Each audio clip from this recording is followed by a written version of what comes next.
Things are getting really interesting with the Minnesota Vikings. We have more Aaron Rodgers discussion, which is incredibly stupid. JJ McCarthy has not been told he's quarterback one. And Kwesi Adofo-Mensah makes a lot of comments on all of that and his contract status. What do we make of all of this? Well, I'm going to tell you what we should make all out of all of it. And you're probably not going to get the same answers elsewhere. So strap in. Welcome to the Real Forno Show. Ladies and gentlemen, welcome to the Real Forno Show, hosted by the one and only Tyler Forness. A to Z Sports sought him out to be their Minnesota Vikings reporter and NFL analyst. And he's a proud contributor over at SKOL North's Purple Daily. Tyler is also the captivating host of The Good, The Bad, and The Hungry on the Voices of Wrestling Podcast Network, and a founding member of Vikings First and SKOL. Welcome, ladies and gentlemen, to another episode of the Real Forno Show. I'm your host, Tyler Forness. With me, as always, up in the top left corner, he is producer Dave. And I think we should start off the show with a little bit of a programming announcement. We kind of talked about it pre-show, but so everybody knows, we have essentially finalized our NFL draft plans. I will be at the Purple Daily Draft Party on air. So if you want to watch me, you can either go buy a ticket for the draft party. Yeah. Okay, that's that's very annoying in my ears as I'm trying to talk. But very kind of you, Dave. Thank you. So you can come say hi, have a drink, chat with me about the draft, and then hang out while we kind of break everything down. And then later that night, when I get home, Dave and I will be going live, break down the first round, talk about the Vikings pick, and if they make a pick or if they make a trade, we're going to talk about it, all of that. And then days 2 and 3.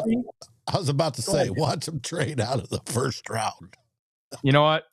I can live with that. I still remember when they traded out of the first round in 2010, but that was the last year where they had it over 2 days, because then they went to the 3-day format. I like the 3-day format, but man, there was something special about sitting on your couch Saturday from 11 to 9, watching 10 straight hours of the draft. I loved it. It was so much fun. But we'll be live Thursday night after everything's going on, so you can get a nice little recap from us. Days 2 and 3, we'll be going live. And who knows, maybe if there's enough time and enough energy from both of us, we may have something planned maybe Friday morning when we can like really break down who the Minnesota Vikings took in like detail. But that's neither here nor there. We will have a lot for you over draft weekend, and you'll probably be sick of me, which I don't know why you'd be sick of me. Never mind. My wife is always sick of me, and I don't blame her one bit, because I'm just a football degenerate. It's a wonderful thing. But, and if you want to find Dave, he will be with our friends Drew and Ted and Chris on the final episode of Vikings Report, where they're going to go live for the first round of the draft. You'll still have plenty of opportunities to see us. And hey, you can even meet me in person if you haven't already. That's always fun. I am just as tall and just as blonde as I am on camera. That does not change. But yeah, pretty cool stuff from us. We're going to be very active over the course of the NFL draft. And our goal, we like to talk about like goals, like, hey, we want to be able to have this many subscribers. We want to have this many people kind of see our stuff. But it's what makes it really cool is that we feel like we've earned it, because we haven't like done like a bunch of giveaways, and we haven't had like a bunch of high profile guests to try and drive in extra traffic. I mean, we have guests, yeah, but it really feels like we've earned it. And I think that's the really cool part of what we've done here is it's organic. It's cool. It's real. It's just us being us. And if you really like that and you haven't already yet, please hit that subscribe button. We'd like to be able to earn our way to 6,000 subscribers by the NFL draft. That would be really, really cool. And you know what? If we don't, that's okay. We'll survive. But help us get there anyways. Hey, we want to welcome everybody that's in the chat already. We have Gary, we have David, we have Forlorn Hope, we have the Doc, we have Raymond, we have Brian, and we have, of course, the T-Bass with his years of experience. Now, Dave, if I remember correctly, our friend Gary's the one who would always come to us with food stuff, right? Yes, you are correct. Gary, I need to know what you're cooking tonight. Tell me what you're cooking. I want to hear all about it, as Marzipan is in the background still trying to figure out what to do while we're doing a show. Took Odie like 2 years, so the fact that she's doing pretty good so far, so we'll take that into consideration. But let's have some conversation about these Minnesota Vikings. Everybody's going to talk about the JJ McCarthy stuff, but I want to start with the Aaron Rodgers stuff from earlier today with Kwesi Adofo-Mensah, Dave. Be advised, your camera just went out of focus. Wonderful, wonderful, wonderful. Let's turn on the little app. Put your hand up. Do the thing. There you go. You're in focus. You're in focus. Beautiful. So before I go off on my soapbox, I'm going to go off. I'm not very happy with some of the things today. I want to hear your thoughts because you and I have exchanged a couple brief messages, but we haven't really had an in-depth conversation about it. So tell me about what you thought about today's presser. Well, Kwesi got up there and he did the GM dance. It's normal. Now, when he got to certain questions, I thought it was interesting that he went to Kevin O'Connell and asked, "Hey, bud, does anybody ever tell the quarterback he's QB1? And hopefully, Kevin said, yes. Every head coach will name a starter. Now, if they want to postpone the naming till, say, after preseason game 2, okay, that's fine. They want to give the illusion of competition, sure. I can buy off on that, depending on who else is in the QB room. Even if you bring in Ryan Tannehill or Carson Wentz, yeah, I can see that, they might say, hey, there's a competition here. You got to beat him out. But JJ McCarthy was on the way to beat out Sam Darnold last year. Well, do you need to now say, JJ, you're the guy? As of right now, in the QB room where you've only got 2 quarterbacks, him and Rippon, yes, he's the guy. Does he know that? I'm sure he does. No matter how he responded to Kay Adams, he is the guy. Now, how he responded to Kay Adams was brilliant. It's what you want from a young quarterback. And it was very professional. And it wasn't putting anybody down, and it wasn't what, went off on the whole Smith and whatever his name is, their show, where they thought he was a spoiled brat. No, it is what you want. Dave, I'm going to yell about that. We're going to start there. When I saw that clip floating around, I was absolutely livid. And it just comes down to, and I want to preface this. I feel like I get on the soapbox a lot because it's just so frustrating. Like, I am not perfect. I am not this gold standard of everything has to be the way I do it. And that's not how it works. That's not how it is. I am not this messiah or anything like that. I don't pretend to be. But the one thing everybody can always get from me, and why we have so many people that keep coming back week in and week out to the show, is they know they're getting genuine from me. And if I don't know, I tell you I don't know, and I try to find the answer, because lying to you does you a disservice. It does me a disservice, and it drops my integrity. And one of the tough parts that I've talked about, and I even wrote like a 1,000-word piece. Nobody read it. Like, it had one of the worst like view rates of any of the pieces I've ever done, but I thought it was important that I write it anyways. It's really hard to cover like a sport nationally. It's really hard to cover multiple sports, and we should give national reporters a little bit of grace because it's very difficult.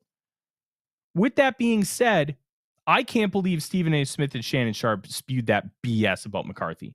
One, by reading the quote, it can raise an eyebrow. Sure. Okay. He said, they haven't told me that I'm not QB1. And you know what? I'm glad they didn't.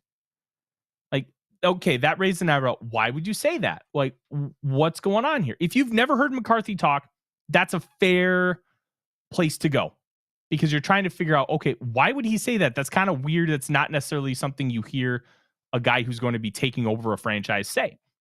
But it was what came after that. He's like, I'm glad they did because he basically wants to earn it. And everything he says is so honest and genuine. And he comes across as this well-grounded human. And that's been the case since he was at Michigan. He doesn't want to be handed anything. He wants to earn it. For them to go off and say, oh, do you want us to roll out the red carpet, basically calling him a diva? Shame on them. And you know what? It's really tough here because they probably didn't have any time to actually watch or listen to it. But then you also shouldn't be talking about it if you don't have the time to watch and listen to it. You shouldn't be giving your opinion in that way. And it's so frustrating that the Vikings continue to be in this cycle that they are just misunderstood constantly, week in and week out, year in and year out, because nobody in the national media, other than Mina Kimes, God bless Mina Kimes for being as great as she is. She's arguably the best in the business when it comes to NFL right now. Nobody takes the time to truly understand what the Vikings are because they aren't the Cowboys. They aren't the Giants. They aren't the Bears. Marzipan, you're getting caught. They aren't even Green Bay, which gets all the press. Yes, I agree. The national media has a fixation on every other team except for the Minnesota Vikings. And it's odd. Well, you also have to think about it this way. Minnesota Vikings don't make them money like those other teams. And you know what? If you want to cater your audience to what makes you money, okay, I get it. But when you talk about those other teams, just be right. Just be informed.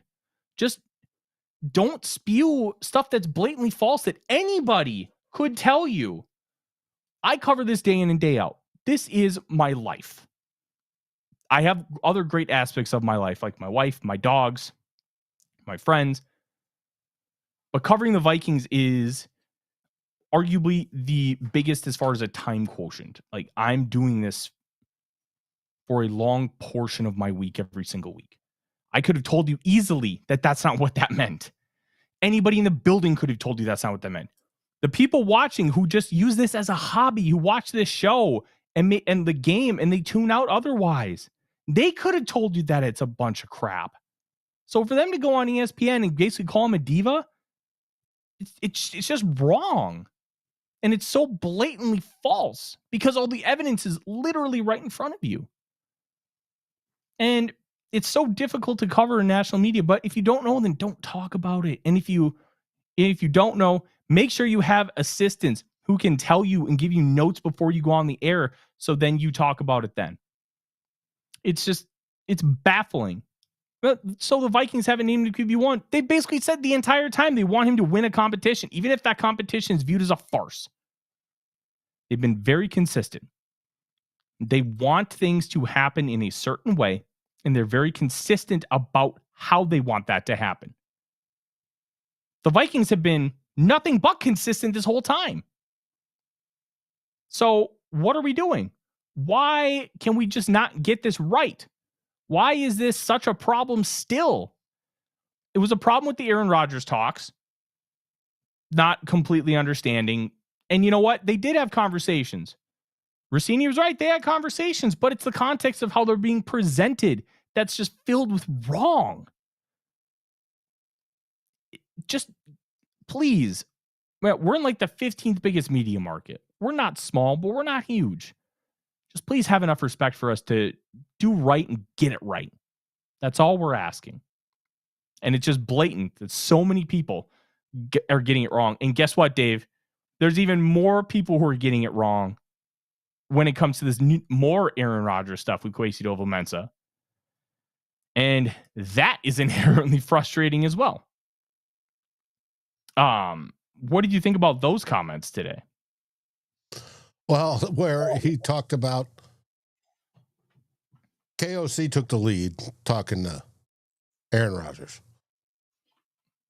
And he said, because he's sort of the Elvis of the group. And that's fine. But that they probably looked at it and said, all right, well, he talked to him and said, we're going our own way for now. And it's the for now that's keyed everybody off, including friend of the show, Judd Zolgad. But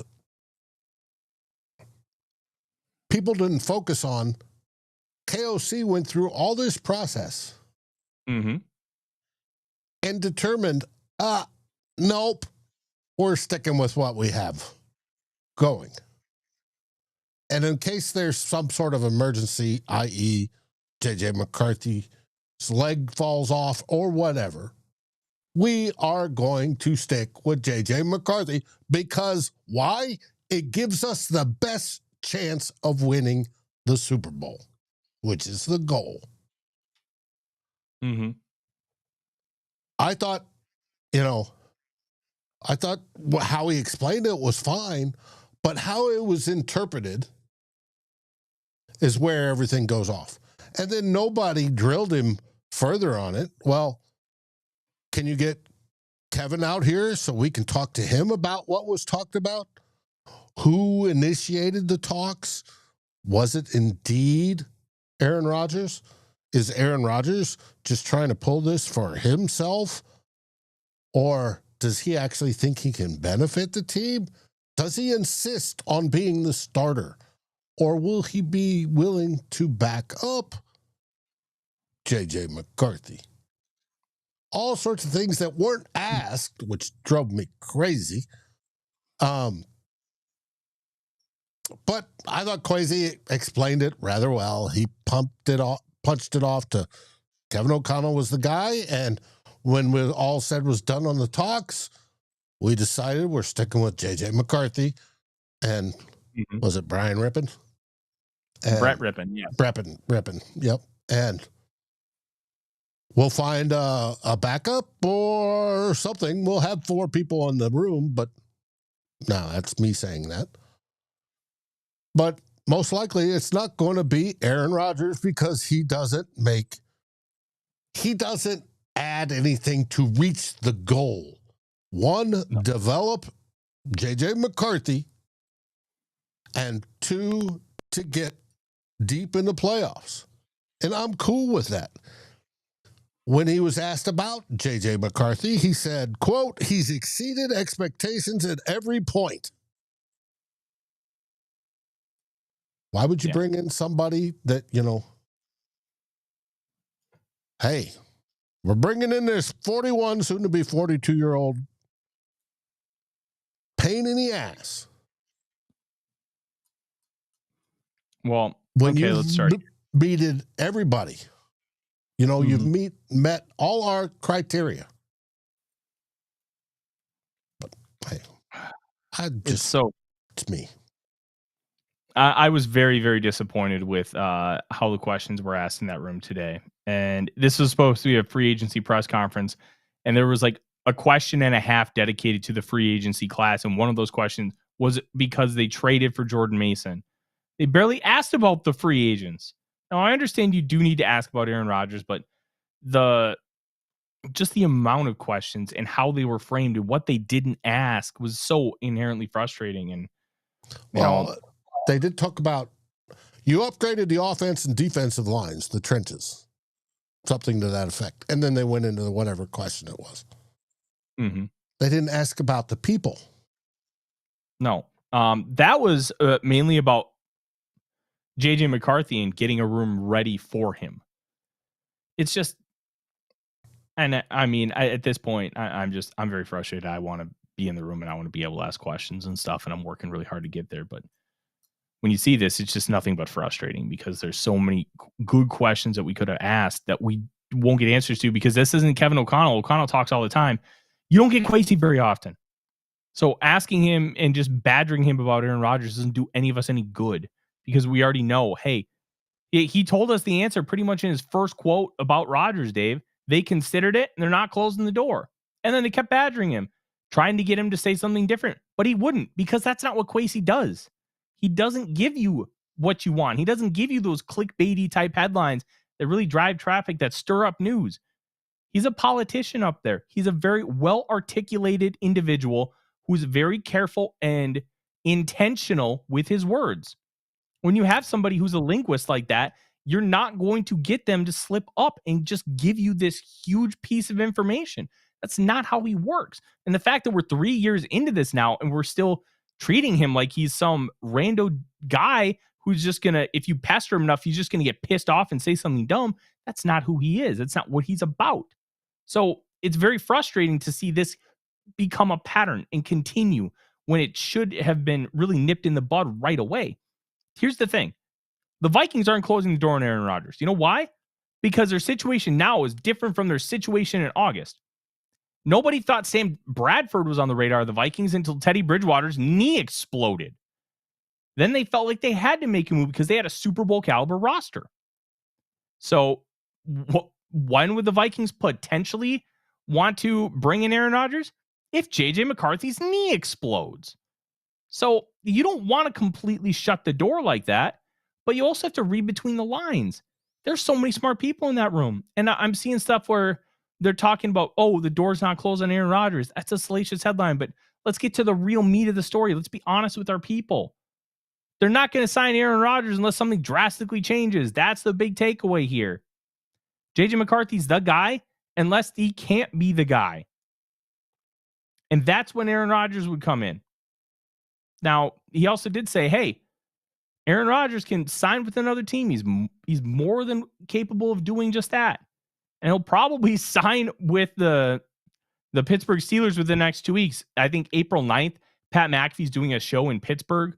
I think that's the date people are talking about. Hey, that's probably when it's happening. Let me tell you, if he announced it on Pat McAfee's show, like LeBron doing the decision back in 2009, 2010, 2011, I will laugh him out of the building. That will be so funny and so embarrassing. Just media literacy is just at an all-time low, and we're chasing so much clicky stuff. And look, my goal is to drive traffic, but you also have to do it with a certain level of integrity, a certain level of honesty. And it would be dishonest to all of my readers and all of my viewers to say anything other than Rodgers ain't coming. Why? Well, think about it. He told us he's not coming. It's that simple.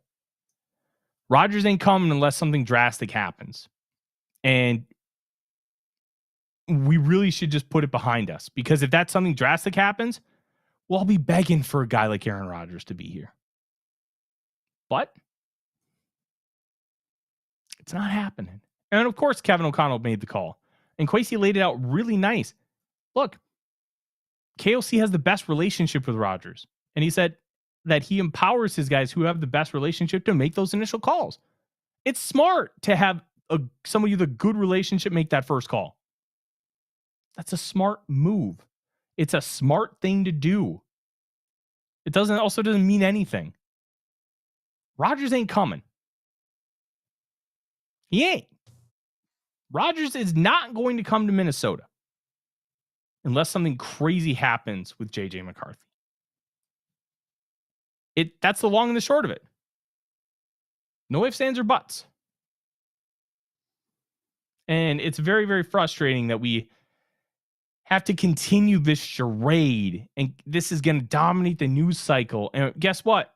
We're going to have First Take tomorrow talking about Aaron Rodgers to Minnesota, when it's not going to happen because it sells. But it's just, to me, it's just dishonest. He's not coming. He told you why he's not coming. And he told you if he does come, why he would come. And he told you all of that between the lines. It's easy to parse out. But so many people are trying to find their own narrative. Just find the honesty in the quote. That's simple. And it's very frustrating that we're going to have to continue this, because instead of asking about how cool the free agent class is, and we did get one question about why they targeted older players, we could have asked about the comp pick and be like, hey, what was your strategy with trying to land compensatory picks. How did that impact how you were selective in what players you targeted? Did you want to specifically target those defensive tackles, or did you only do it because they were compensatory selections? Like, they didn't count towards the formula. Like, we could have had really good stuff and gotten into the minutia of it and tried to learn the process better. But no, we had to quadruple down on Aaron Rodgers. And it's just so disappointing.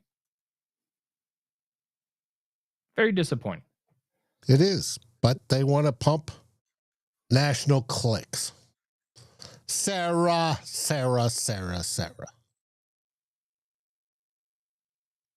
We're talking about Rodgers, and it perked up Sarah's antennas. Of course not. Unless there's some sort of disaster. Yeah. That simple. Mm-hmm. It's Sarah is wonderful. She defends our quarterbacks. Mm-hmm. And we're grateful all of you are here. Now, you probably missed it, but Gary answered the question. Ooh, what'd he say?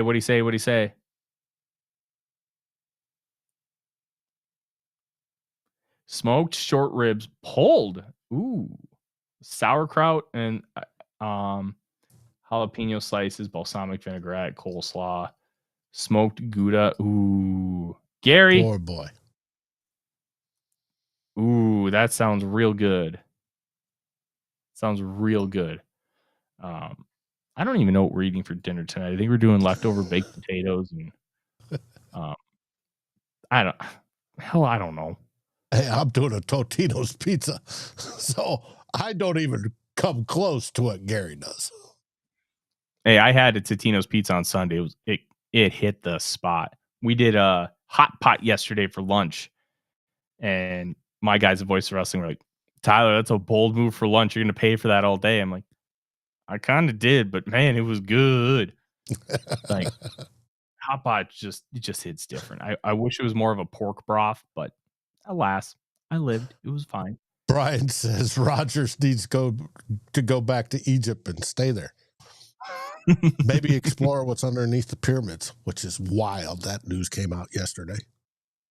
Rodgers is getting me to yawn. Davey, I've not watched that Bruno Kowalski match yet. That's on my list of things to do. Today was more about listening to the press conference. I had to write a mock draft, and that goes out tomorrow. But a lot of different things today. So it's on my list. I'll get it watched. Bruno Kowalski match from the 60s sounds freaking awesome. All right. Sarah nailed it. JJ looked clutch to me when he made that Eagles putt. I agreed, Sarah. 100%. That was a really good putt. I want to talk about another part of this press conference, and that is the Kwesi Adofo-Mensah extension. They pushed him on the extension, and I thought it was really interesting because his answer was nearly identical to the answer that he gave back in January, because he was asked about it at the end of the year press conference. Kevin O'Connell got his extension like a week later. Kwesi still hasn't gotten his. What's really interesting is kind of what he talked about, because his focus isn't about getting the extension. He's like, that'll happen. I'm not worried about it. The short, concise version of the quote, I can't tell you exactly where that is. I wish I could give you a simple, clean answer. I know there's a positive dialogue happening with my representatives and theirs, and I believe his agent is Jimmy Sexton, and then meet with them as well. Again, it's probably on me that it's not going quicker, because again, I wake up every morning, focus on the things that I need to focus on to get this team to where they want to go.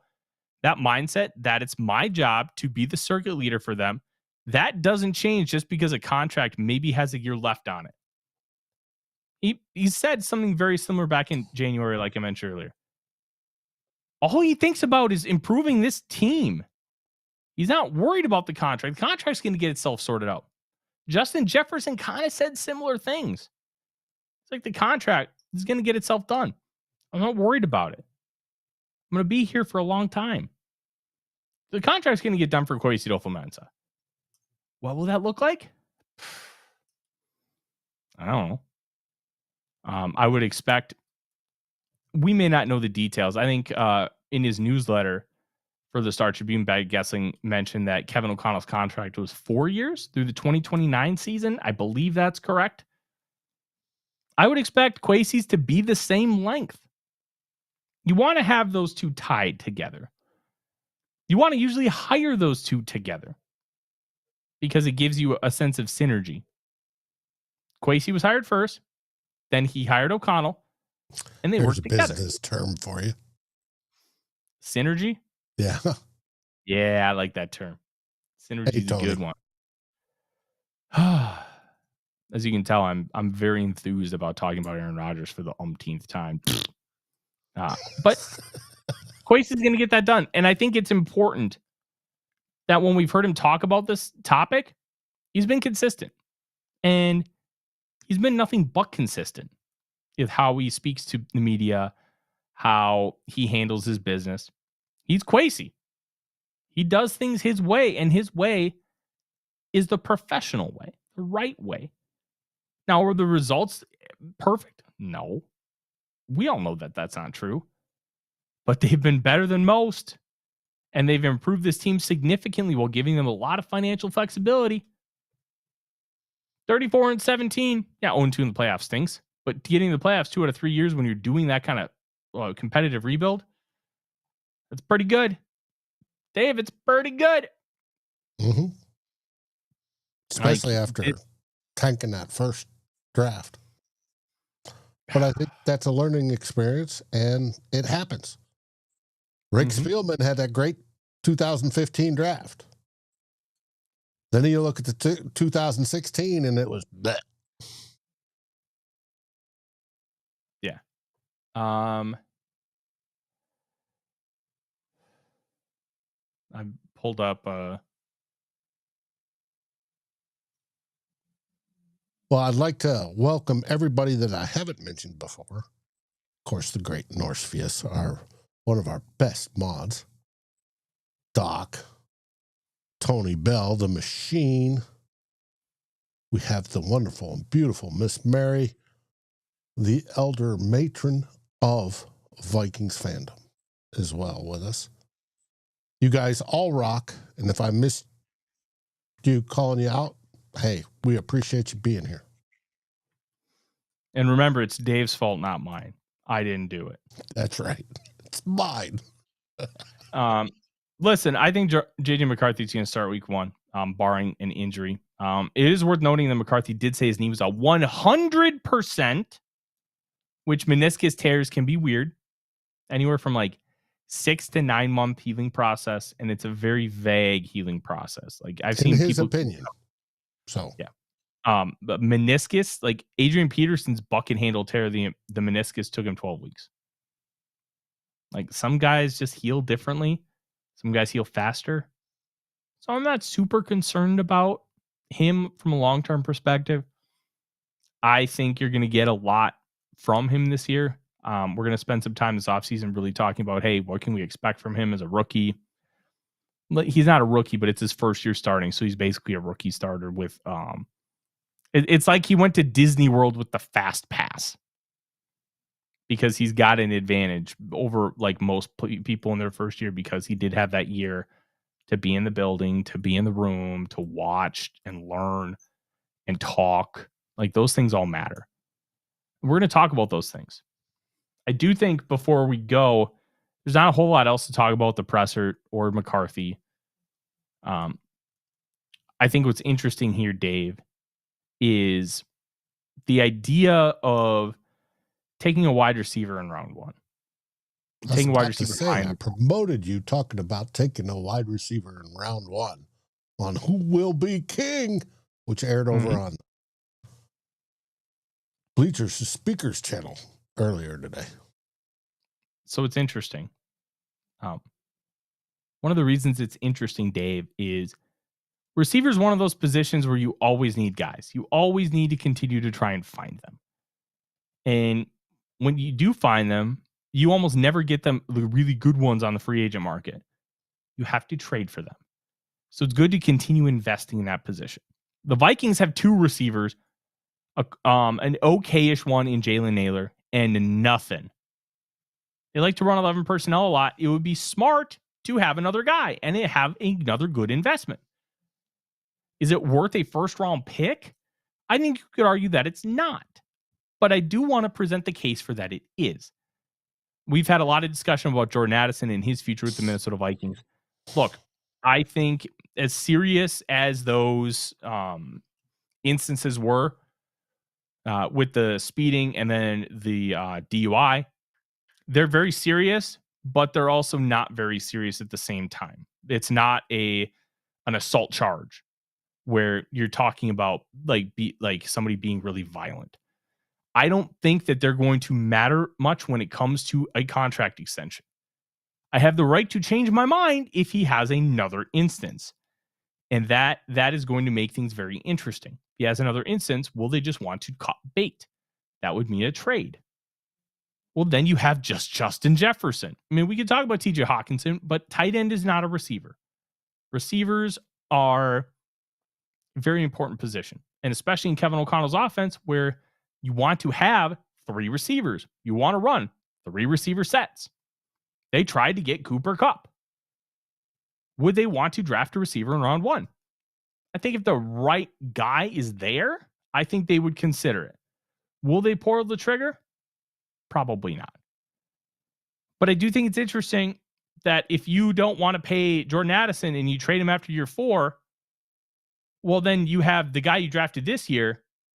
He'd be going into year 3 as the number 2. You'd be able to maximize your capital with Jordan Addison with a trade. And you wouldn't have to pay out any dead money because that 5th-year option would just transfer over to the new team. So I do find it interesting, the idea of taking a wide receiver at 24. There may be better ways to use the capital, but you want to maximize McCarthy in his first year. You want to have a long-term succession plan at wide receiver, even if you keep Jordan Addison. You can keep Jordan Addison for the next 5 years, and you just have your wide receiver 3 on a rookie contract. That's still valuable. There are ways to justify it. Forlorn Hope Man asks, no hope, love for Rondale. Here's the thing with Rondale Moore. Why? The idea of Rondale Moore is good, but the player's never been anything in the NFL. He was a huge darling of the NFL draft community when he came out in 2021. But this is the what have you done for me lately? And he's always hurt. It wouldn't shock me if he was cut, like a training camp cut. And even so, what are you expecting from him? Are you expecting him to be a top player for you? I'm not. I expect more of a gadget guy. Throw behind the line of scrimmage or in the first 5 yards. And hope he's going to be Brandon Powell. He's just Brandon Powell. This is the new Brandon Powell. And you know what? That's okay. If he can return kicks, better than Brandon Powell. It is a success. Yeah. Absolutely. I think it's interesting. There's some interesting receivers at the top. Tetero and McMillan, if he's available. Yeah. You don't often get guys who are 6'5" who can move that smooth, who are great in space, and you almost never get guys who are that big who are really good after the catch. It would be a special one. I like Emeka Egbuka a lot because he does a lot of the dirty work. Archetype-wise, kind of like Cooper Kupp, but I think he's more of an outside guy than an inside guy, but he can do both. And that's the kid from Ohio State, right? Yeah. Ran a 4.48 at the pro day today. He does the dirty work, Dave. He blocks, effort, and skill. He can run the full route tree. He can do everything you want at the catch point. You know, in ways, he's not too dissimilar from Justin Jefferson and Jordan Addison. But he's also 200 pounds. He can block. Jefferson's also 200 pounds, but he looks like he's 150 because he's just got a very slender frame. Egbuka looks like he's 200 pounds, if that makes sense. And with football coaches and personnel, sometimes looking at is more important than being it. Because looks just matter more. Is that fair? Very little in football is ever fair. Let's just be honest here. It becomes an interesting dichotomy when you're talking about taking a wide receiver. I'd take those two. I'd take Luther Burden the third. I'm hesitant on Matthew Golden. I'd want to get a better look at him. We'll see if I'm able to get a better look at him. But it's fascinating, Dave. It's very fascinating. Sarah wants a defensive tackle. Sarah, I could go for any big round belly, offense or defense. Harmon or Zabel. Make me ecstatic. Neither one made my top 5 lists of guys I want to draft. Did you see that list, Dave? No, I have not seen that list, and you're wrong. Well, for what it's worth, Harmon would be 6. I'll read my top 5. You can go read the why behind it at ESZSports.com. I will after this. Because I'm eating my Totino's pizza. 5 was Kenneth Grant, the defensive tackle Michigan. If he's there, grab him.